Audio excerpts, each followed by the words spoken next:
Molenbeek est une commune qui déjà historiquement avait énormément de partenariats avec différentes villes, différentes communes dans le monde.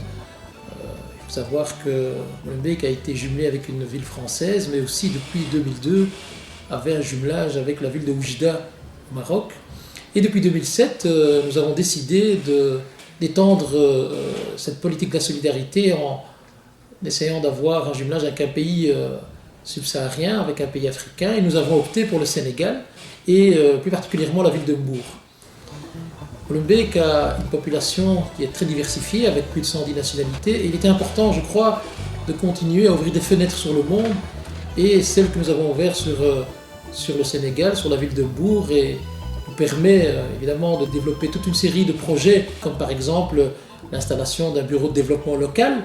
Sur le domaine de la formation, c'est très bien, parce que nos élus locaux sont en train d'être formés, nos agents aussi municipaux sont en train d'être formés.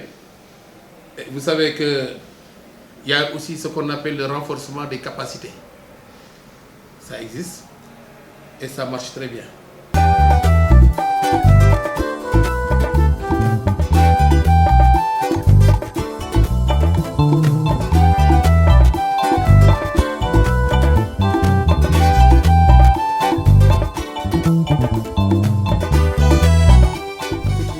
Fructueuse à tout point de vue. À tout point de vue parce que ça a permis de nouer des relations entre deux peuples, entre deux communes, entre aussi des élus. Ça a permis aussi de nouer des relations entre des jeunes belges de Molenbeek qui viennent souvent ici et d'autres partenaires et d'autres associations. Par exemple, il y a l'association Un cœur pour le Sénégal qui est en train de construire une école à Baïdek. Nous avons des élèves d'une école secondaire qui ont travaillé d'arrache-pied depuis des mois avec une association néerlandophone qui est composée de personnes pensionnées ou retraitées qui ont rassemblé des moyens financiers pour construire une école dans la ville de Mbour, une école qui accueille à peu près 250 élèves de l'enseignement primaire aujourd'hui, qui à terme va pouvoir accueillir 500 élèves. Et il y a une dimension évidemment intergénérationnelle. Ce sont des gens issus d'horizons différents qui se rencontrent ici en Belgique pour travailler sur un projet solidaire. C'est aussi le soutien à des projets très concrets, comme par exemple le soutien à 2 coopératives de femmes qui produisent surtout des produits dans le domaine artisanal, mais aussi dans le domaine alimentaire.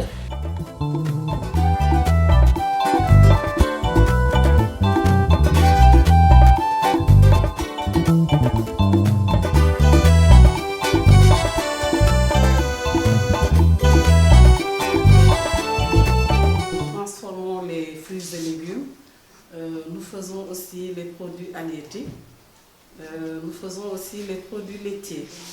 Donc comme vous avez vu, vous nous avez trouvé dans notre unité de production, 6 au quartier Diamaguène 1 à Mbour. Comme vous avez trouvé les femmes, les mbouroises,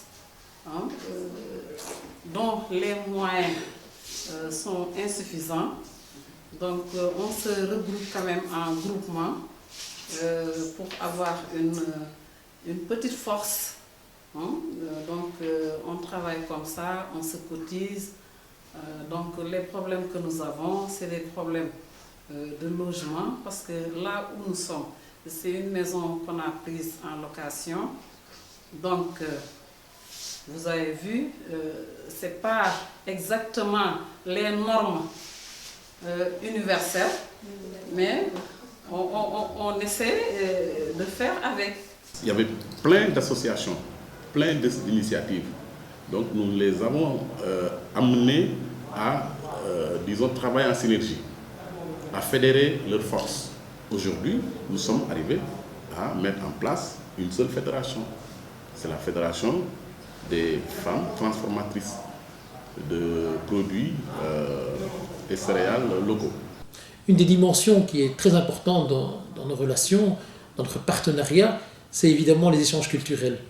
À ce titre, nous avons organisé une mission sur place avec, je dirais, un accompagnateur de marque. Il y a quelques mois, pu vraiment avoir la visite d'un grand cinéaste Mourad Boussif, qui est venu ici avec son film, avec 2 films, un film documentaire sur la Deuxième Guerre mondiale, la participation des Africains, notamment nord-africains, et il a un long métrage donc, qu'il a projeté ici.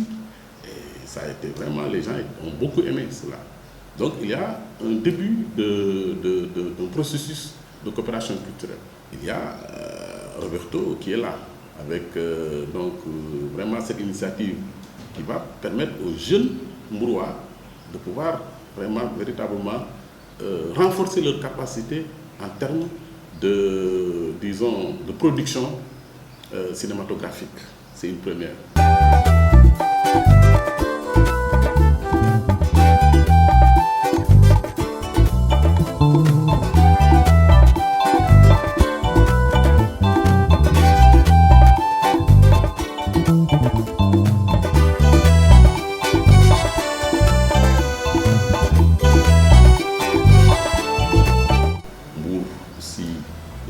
Qui a beaucoup de problèmes. C'est une ville touristique, mais qui a beaucoup d'avantages. Nous avons la plage, nous avons le soleil, nous avons la pêche, nous avons le port de pêche, la fameuse arrivée des pêcheurs, qui est dans le circuit touristique presque national et international.